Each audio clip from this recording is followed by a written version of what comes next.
Hey there, everyone. It's Andrew Fazekas, the Night Sky Guy, here for you every week, talking about the night sky this week. This is the episode for July 25th, 2022.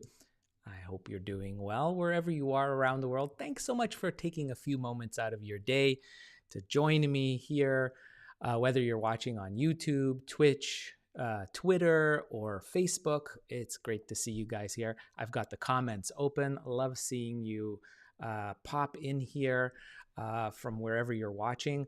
I'm in Montreal, Canada. It's very warm and sunny and really windy. We've had some power outages. I'm hoping that I won't have one during this broadcast. So let's dive in right away. So what's in the skies this week? Well, we've got the skies set up right now for Tuesday morning, July 26th. This is a really cool sight right here with, of course, Venus and the moon. A very thin crescent moon is what we've got here. I love this because it's one of those beautiful things that even with the naked eye, it's visible. You don't need telescopes or binoculars to enjoy this heavenly sight. You just have to wake up early in the morning. I would say about at least a half hour before your local sunrise, looking towards the east, northeastern sky, low down where the sun will rise. So you want to position yourself to view this pairing of the moon and bright planet Venus in a place where you can clearly see towards down to the horizon. That's really your best bet.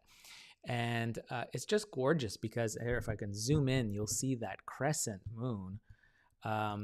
It's really nice in terms of a pairing, a close pairing like this with Venus. And this is going to be visible around the world. So wherever you're watching from, this is probably something that you can check out. Again, this is Tuesday, July 26th at dawn. So I would say a half hour to an hour before your local sunrise. Get outside, or if you're lucky enough to have a good view towards the east is what you're looking for, and you'll see that thin crescent moon.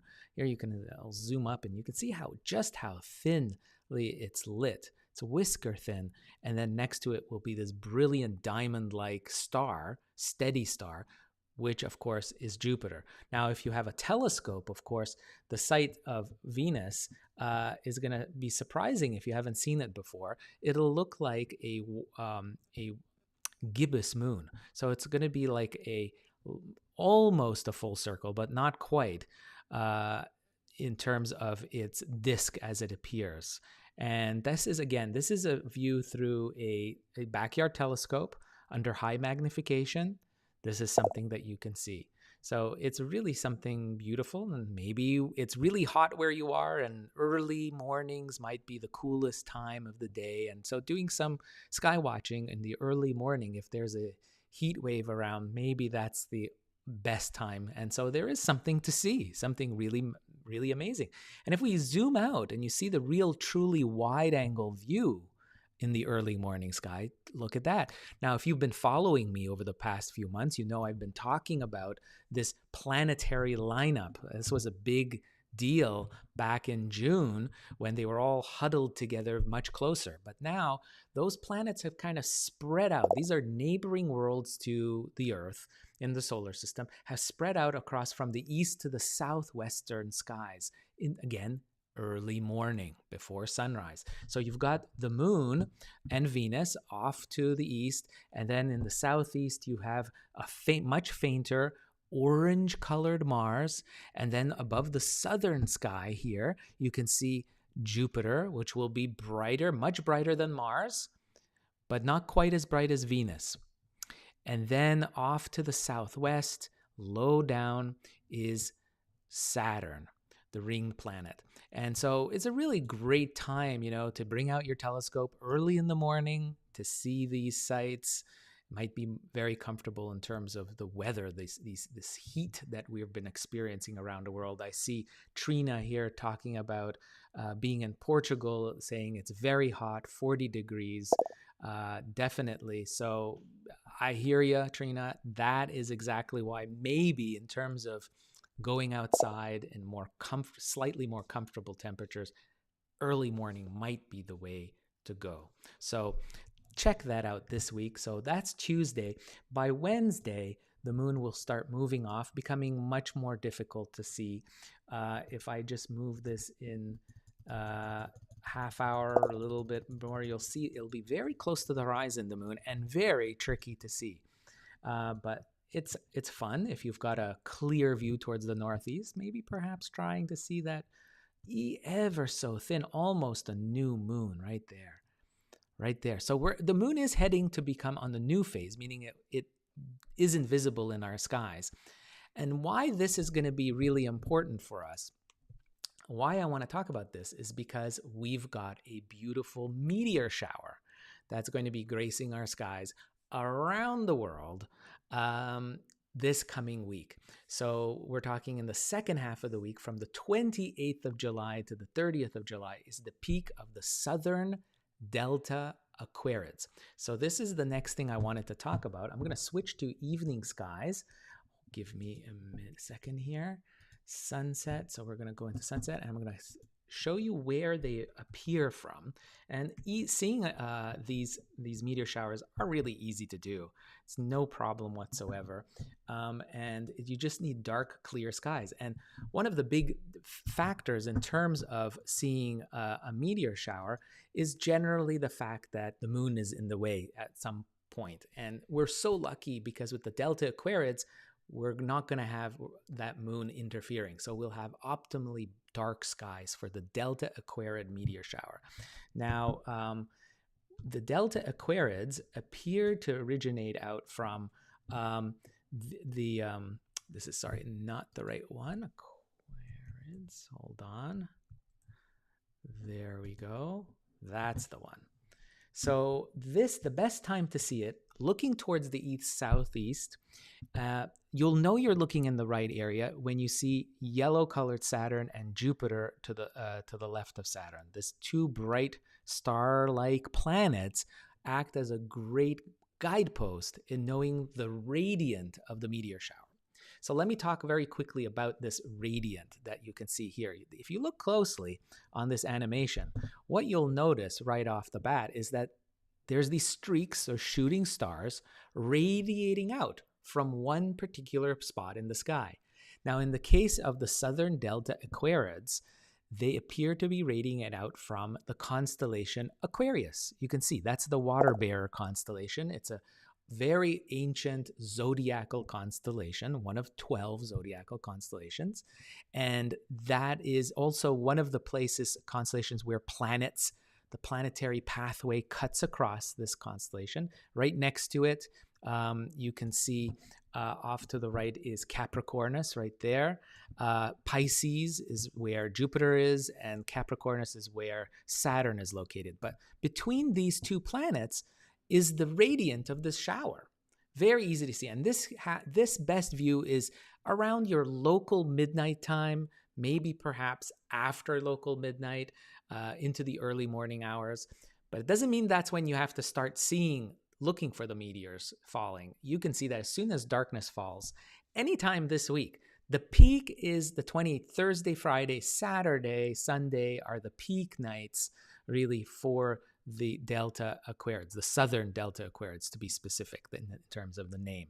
And that's where it gets this. By the way, the name comes from, of course, the namesake constellation Aquarius, where they seem to radiate out from. That's where all meteor showers get their names, is whatever constellation they appear to be radiate out from. So Leonids come from Leo, the Geminids come from Gemini, and so on.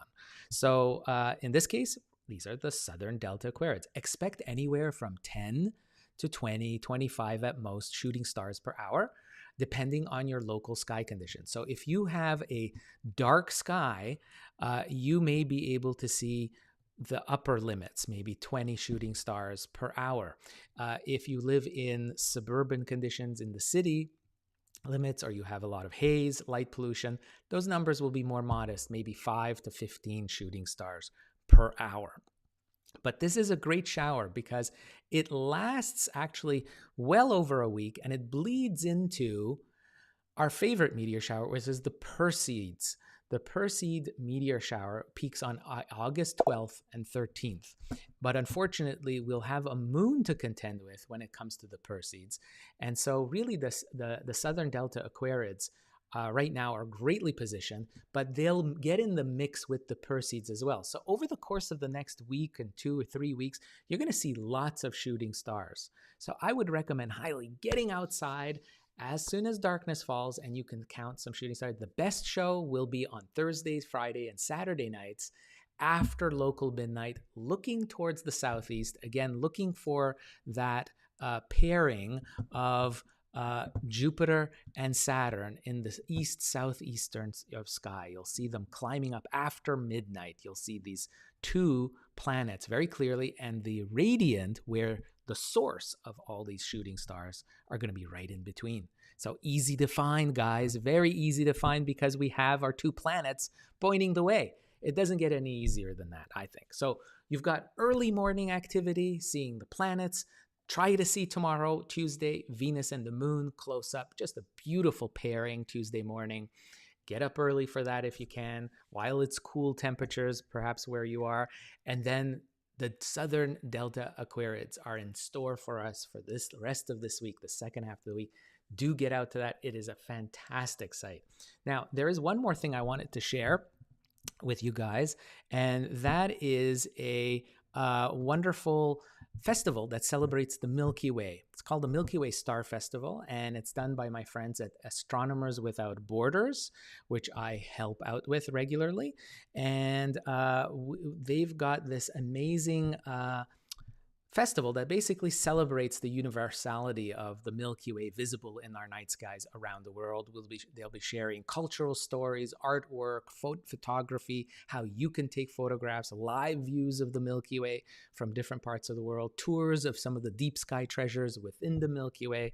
Fantastic stuff. And there is a really great trailer put together. I'll show that to you if I can here. Let me see if I can get that trailer right there. Check this out. It's really cool.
Well, there you go, folks. I think that was really cute.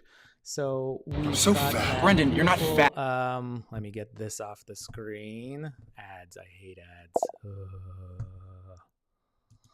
But that's August 1st to the 7th, and I'll post a link in the comment section below so you guys can check that out and see all the different things that you can participate in and watch. It's going to be a lot of fun. I'll be there hosting a lot of the activities and speakers, and it'll be a lot of fun. So I hope to see you there.